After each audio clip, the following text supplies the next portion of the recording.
नमस्कार, मैं हूं अनुराधा प्रसाद। भारत एक सोच में आपका स्वागत है। आप सब इस बात से जरूर वाकिफ होंगे कि न तो वक्त किसी के लिए ठहरता है और न ही परिस्थितियां हमेशा अनुकूल होती हैं। उसे अपने हिसाब से ढालने के लिए चुनौतियों का सामना करना पड़ता है, कदम कदम पर उससे जूझना पड़ता है। कहा तो ये भी जाता है कि निराशावादी हवा के बारे में भी शिकायत करता है, जबकि आशावादी हवा के रुख को बदलने की उम्मीद रखता है। एक लीडर हवा के रुख के हिसाब से नाव के पाल को भी एडजस्ट कर लेता है। ऐसे में सवाल उठता है कि चुनाव को लेकर हमारे सियासी दल क्या सोच रहे हैं। निराशावादी, आशावादी और व्यवहारिक नेता चुनावी हवा को किस तरह से महसूस कर रहे हैं।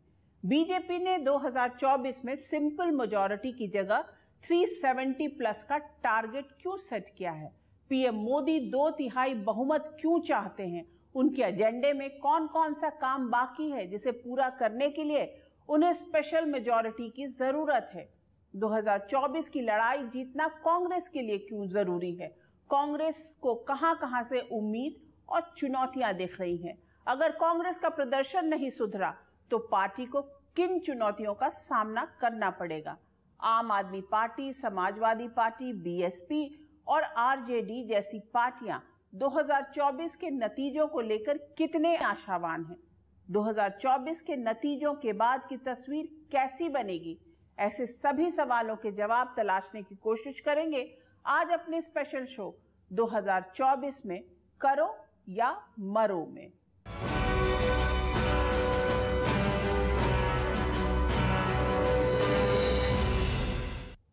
हाल ही में एक अनौपचारिक बातचीत के दौरान मैंने एक नेता जिनकी पार्टी सत्ता से बाहर है से पूछा, इस बार चुनाव में कितनी सीटें जीतने की उम्मीद है?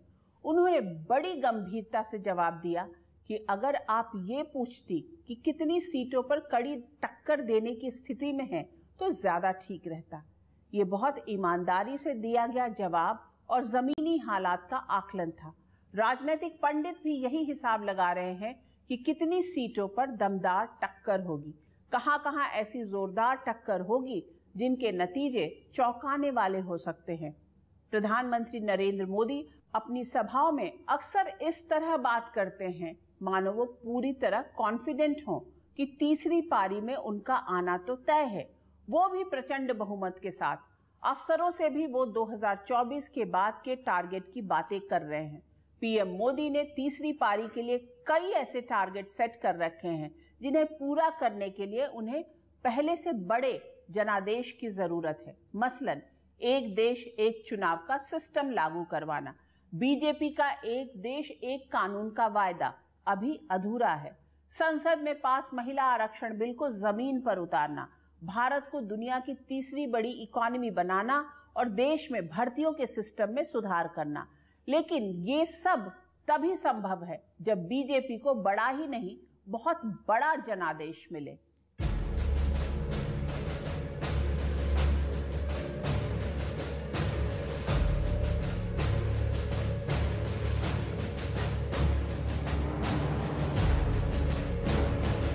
Schedule of the Lok Sabha poll, we'll do it in 7 pages, as was done last time.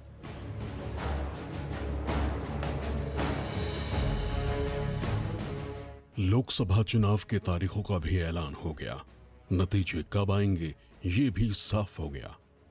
Holi के रंगों की तरह चुनाव के रंग में पहले से ही देश रंगा हुआ है। राजनीतिक पार्टियों के महारथी एक एक वोट का हिसाब लगाते हुए लोगों के मन को पढ़ने, करंट और अंडर करंट को समझने की कोशिश कर रहे हैं।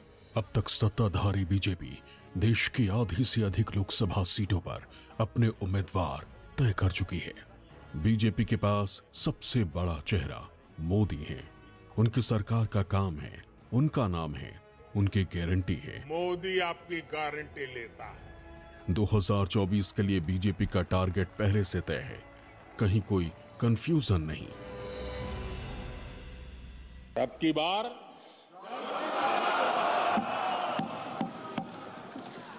पूरा देश कह रहा है, अब की बार खड़गे जी भी कह रहे हैं,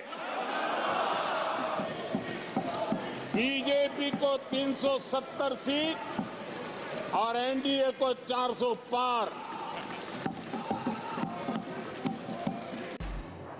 दरअसल नरेंद्र मोदी की राजनीति को करीब से देखने वालों का मानना है कि वो परिस्थितियों के हिसाब से टारगेट तय करते हैं और अपने टारगेट को चरणबद्ध तरीके से पूरा करते हैं। वो अपने साथ काम करने वाले लोगों की क्षमताओं को भी बखूबी समझते हैं। इसलिए पीएम मोदी एक और पिछले 10 वर्षों में अपनी सरकार का कामकाज गिनाते हैं, तो दूसरी ओर अगली पारी के लिए तय टारगेट बताना भी नहीं भूलते। तीसरे टर्म में दुनिया की पहली 3 इकोनॉमीज में एक नाम भारत का होगा।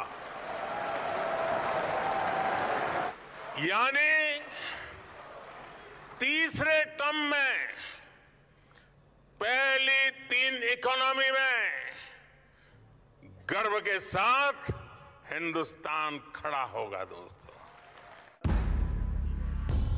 मोदी जानते हैं कि उन्होंने जिस न्यू इंडिया का सपना देखा है उसे पूरा करने के लिए प्रचंड बहुमत से तीसरी पारी में आना जरूरी है, क्योंकि उन्होंने देश के 1 अरब 40 करोड़ लोगों से भारत को दुनिया की तीसरी बड़ी अर्थव्यवस्था बनाने का वादा किया।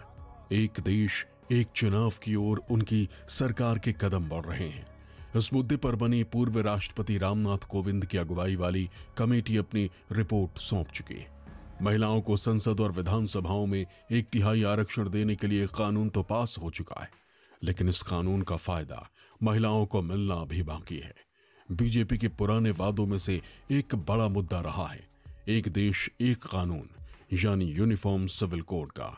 हालांकि उत्तराखंड की धामी सरकार यूसीसी कानून को लागू कर चुकी है।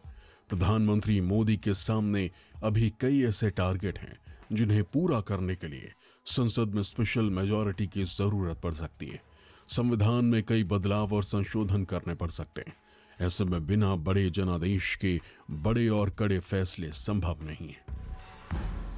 370 मिलने का मतलब तो यही है कि बीजेपी का बाकी जो काम अधूरा रहा है देश में, जो चाहते हैं, खासतौर पे राष्ट्रीय स्वयंसेवक संघ जो चाहते हैं, इसमें यूनिफॉर्म सिविल कोड ठीक से लागू करना, देश में एक देश एक चुनाव, तो इसका कुछ करना चाहते हैं। इसलिए अगर नहीं हुआ तो इसमें पूरा बहुत असर तो पड़ेगा कि ये लक्ष्य तो बाकी लोगों के ऊपर डिपेंड करना पड़ेगा, अलाइज के ऊपर सरकार चलाने के लिए। सारे अलाइज ये सारे बीजेपी का मुद्दा मानेंगे कि नहीं मानेंगे, देखने वाली चीज़ है। उनका उद्देश्य है कि इतनी मेजॉरिटी आ जाए कि वो जो चाहे कर सकें। संविधान को भी बदलने की बात जो हमेशा कही जाती है कि उनके अंदर अंदर ये भी है, संविधान ही को बदल डालेंगे, क्योंकि बहुत से संविधान में ऐसी चीज़ें हैं जो आरएसएस को बड़ा ऑब्जेक्शन है।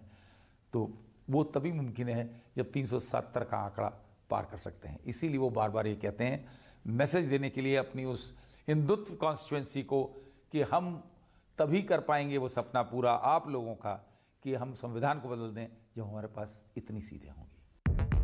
प्रधानमंत्री मोदी 2047 तक का लक्ष्य सेट कर चुके हैं। नई शिक्षा नीति के तहत न्यू इंडिया के ग्रोथ इंजन में ईंधन के तौर पर छात्रों को तैयार करने की शुरुआत हो चुकी है।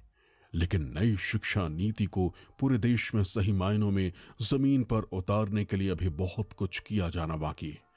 1 अरब 40 करोड़ लोगों की उम्मीदों पर खरा उतरना आसान नहीं होता। पीएम मोदी अच्छी तरह जानते हैं कि गरीब, युवा, किसान और महिलाओं की आंखों में पल रहे सपनों को पूरा करने के लिए अभी बहुत कुछ किया जाना बाकी है। ऐसे में बीजेपी महारथियों को इस बात का इल्म है कि अगर सत्ता से चूके या पिछले आम चुनाव से प्रदर्शन खराब हुआ तो आगे की राह कितनी मुश्किल होगी। ये विकास का उत्सव मनाइए। एक देश एक चुनाव का सिस्टम लागू करने के लिए कई कानूनों में फेरबदल करना पड़ सकता है। इसी तरह एक देश एक कानून के लिए भी संविधान में संशोधन करने पड़ सकते हैं। विपक्षी पार्टियों के विरोधी सुर का भी सामना करना पड़ सकता है। ऐसे में बीजेपी की रणनीति 2024 में इतना बड़ा जनादेश हासिल करने की है जिससे कहीं भी विपक्ष स्पीड ब्रेकर की भूमिका न निभा सके। पिछले 10 साल में कांग्रेस केंद्र की सत्ता से आउट है। अगर भारत के राजनीतिक नक्शे को देखें तो कांग्रेस सिर्फ 3 राज्यों कर्नाटक, तेलंगाना और हिमाचल में ही शासन कर रही है, जहां देश की करीब 8.5% आबादी रहती है। दिसंबर में राजस्थान और छत्तीसगढ़ कांग्रेस के हाथों से निकल गया। सियासी हवा का रुख देखते हुए कांग्रेस के दिग्गज पाला बदल रहे हैं। ऐसे में सवाल उठता है कि अगर 2024 में कांग्रेस का प्रदर्शन नहीं सुधरा तो क्या होगा, क्योंकि बिना सत्ता के कार्यकर्ता पार्टी से दूरी बनाने लगते हैं और पार्टी चलाने के लिए जरूरी फंड जुटाना भी मुश्किल होता है। अब सवाल उठता है कि 2024 के लोकसभा चुनाव के नतीजों के बाद कांग्रेस की राहें आसान होंगी या और मुश्किल।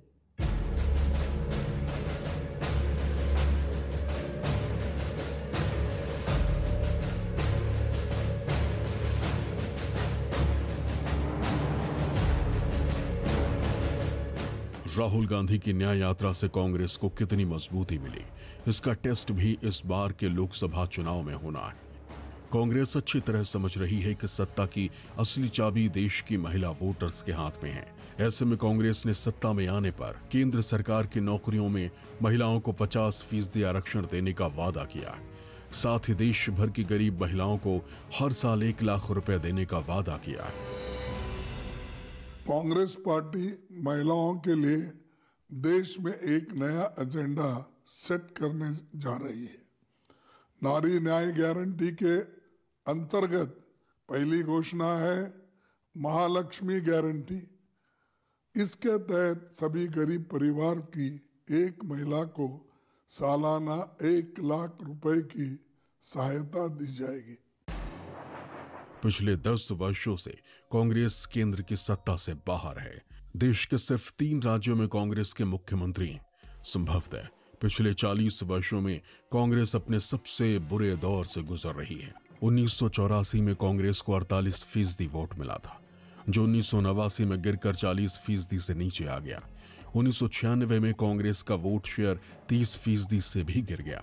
2004 से 2014 तक केंद्र में कांग्रेस की अगुवाई वाली यूपीए की सरकार थी, लेकिन 2014 के आम चुनाव में कांग्रेस का वोट 20% से भी नीचे आ गया।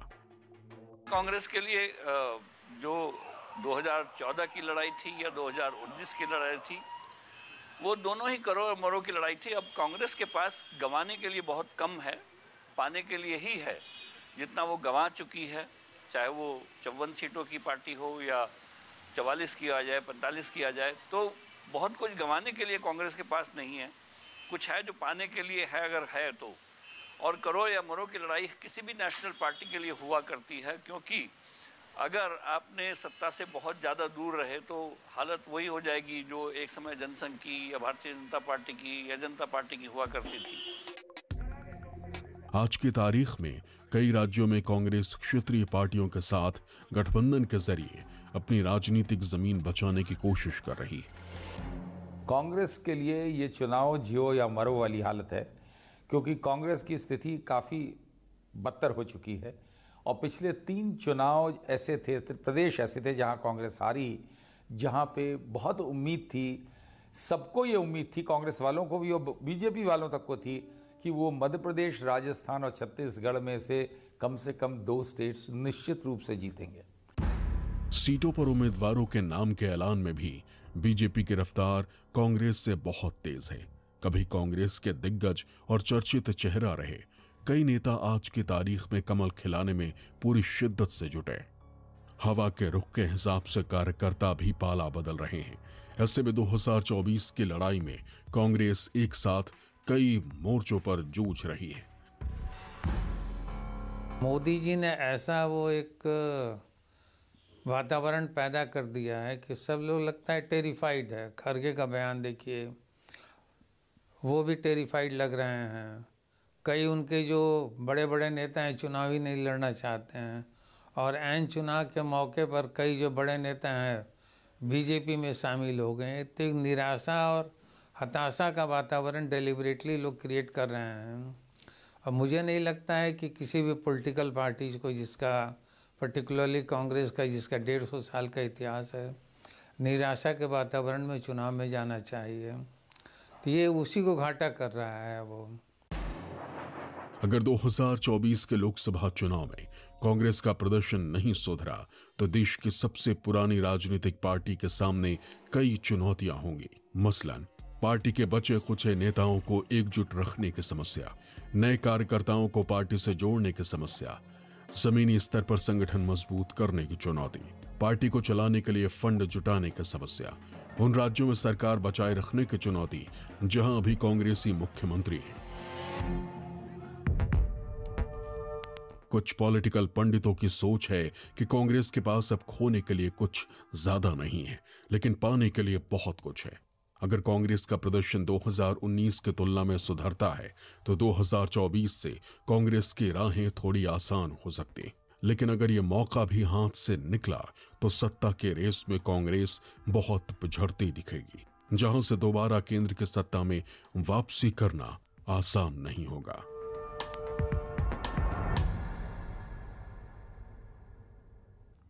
राजनीति में कुछ भी असंभव नहीं होता। किसी भी लीडर की सबसे बड़ी यूएसपी होती है हर परिस्थिति में आशावादी होना। थोड़ा फ्लैशबैक में चलते हैं। 40 साल पहले साल 1984 का चुनाव, बीजेपी को लोकसभा में सिर्फ 2 सीटें मिली थी, लेकिन बीजेपी के नेताओं ने संघर्ष किया, लोगों को अपने साथ जोड़ने के लिए नए नए प्रयोग किए, गठबंधन सरकार बनाने के लिए अपने बड़े मुद्दों को किनारे भी रखा। 2014 से बीजेपी केंद्र में प्रचंड बहुमत के साथ सत्ता में है।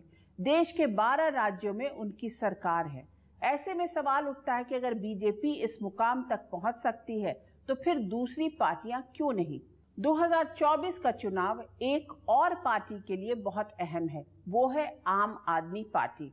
अगर पिछले 1 दशक में सबसे सफल पॉलिटिकल स्टार्टअप का कोई अवार्ड होता तो यकीनन वो आम आदमी पार्टी के खाते में जाता।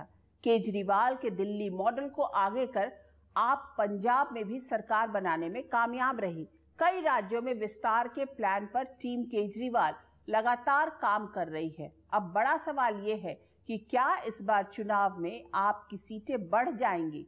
अगर आपका प्रदर्शन नहीं सुधरा तो क्या होगा, और अगर सुधरा तो क्या होगा।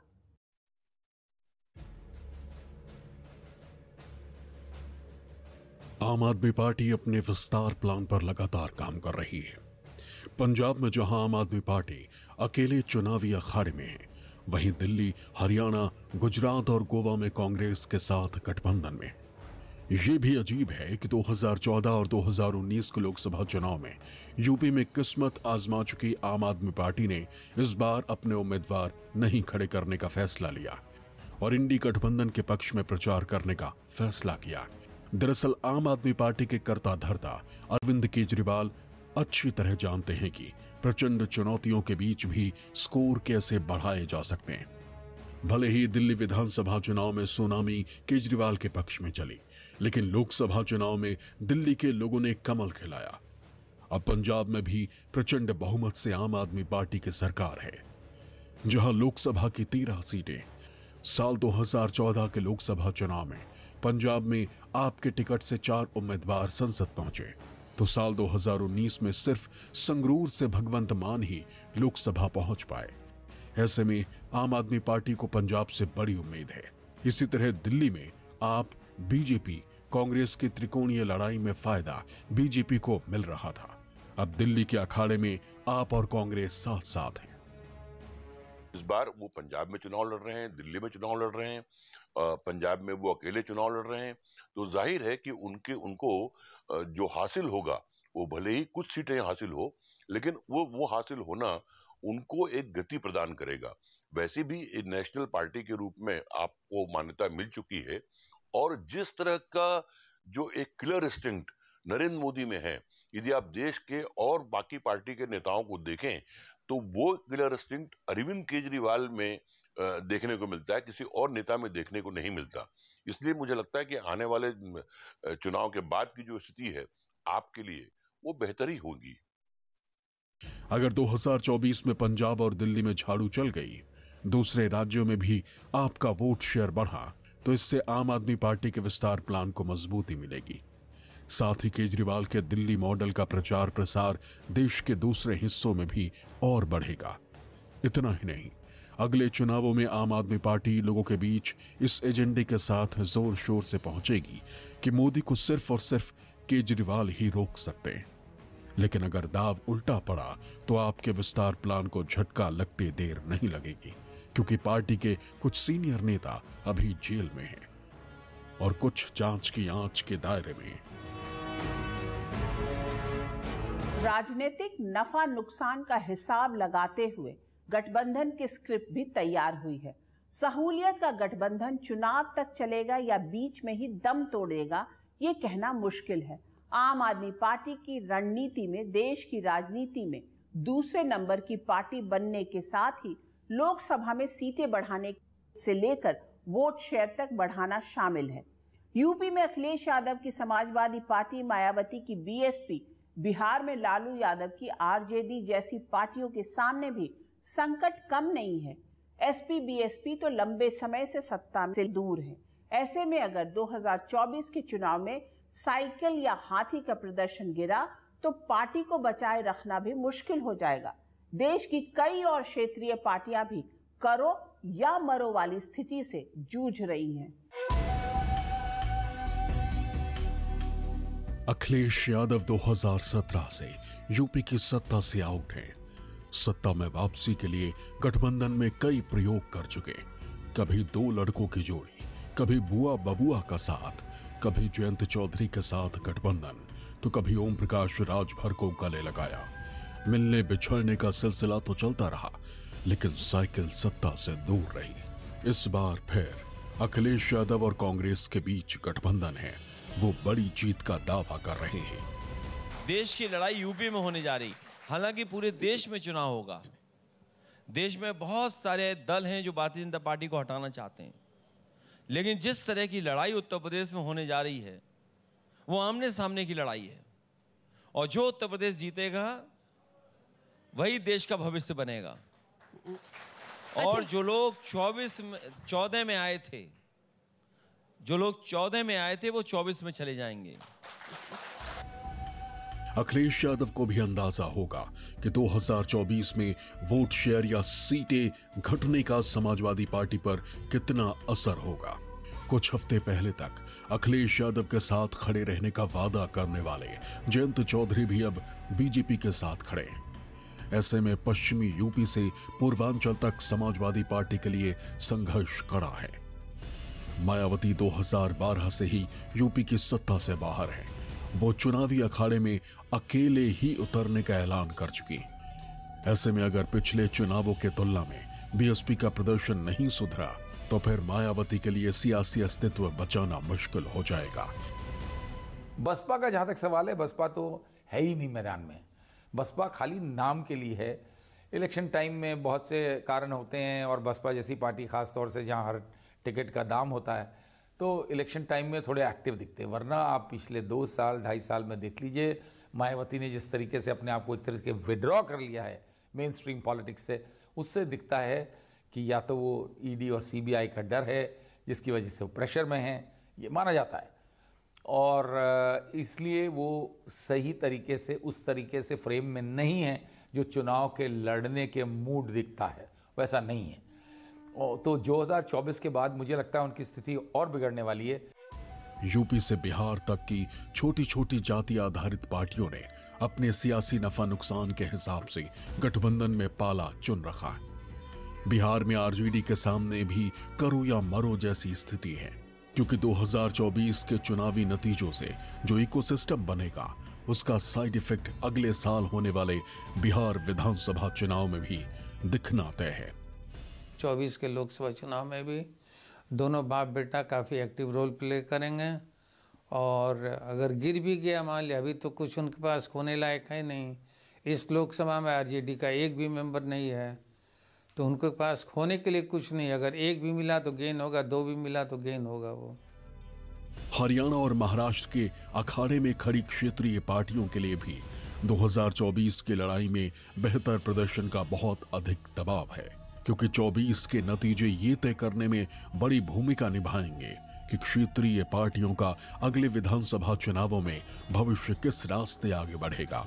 क्षेत्रीय पार्टियों का भविष्य गठबंधन के नाव पर सवार होकर आगे बढ़ेगा या फिर अपना वजूद स्वतंत्र रूप से बचाए रखने में कामयाब रहेंगी? नरेंद्र मोदी और अमित शाह के दिमाग को डिकोड करना बहुत मुश्किल है, पर ऐसा लगता है कि 2014 से ही मोदी शाह की रणनीति राष्ट्रीय पार्टियां खासकर कांग्रेस को कमजोर करने की रही हैं। कांग्रेस मुक्त भारत के एजेंडे पर बीजेपी के महारथी लंबे समय से लगातार काम कर रहे हैं।